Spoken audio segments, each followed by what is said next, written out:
Tuvojoties politiskās varas maiņai un 1. septembrim strīdi par Pļauniekkalnes sākumskolas nākotni uzbangojuši ar jaunu sparu. Šodien skolas vārti ir nevien aizslēgti, bet arī aizvīti ar auglu vadiem un ķēdi. Mobilizācijas gatavībā esot arī vecāki. Tā skolas sargi nodrošinājušies pret vakar izdotā rīkojuma izpildu par skolas inventāru pārvešanu uz tā saucamo sarkano skolu. Ja gribētu, lai bērns mācās Ķekavā, tad būtu pieteicis viņu Ķekavā jaunajā sākuma skolā, nevis mazajā sarkanajā skoliņā, kur viņus mēģinās iebāzt.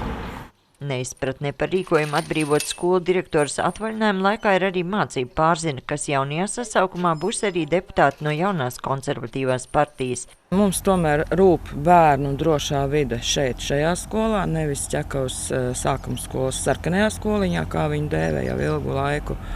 Un no skolotāja viedokļa tas būtu neprāts tagad, mēnesi pirms mācību gada sākuma, visu skolas iedzīvi pārcelt uz Ķekavas sākuma skolu un pēc tam varbūt atpakaļ.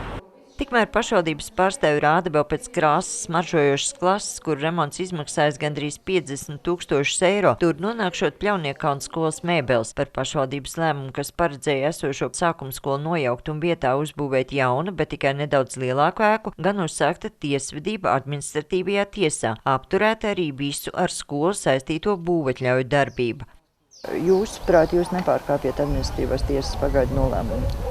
Tas nav skolas atbrīvošana, tas ir mēs iekārtojam telpas, lai varētu uzaicināt veselības inspekciju un ugunsdzēsējus, lai saprastu, vai skolas iela 2 tiks pieņemta kā pagaidu ēka mācību procesam.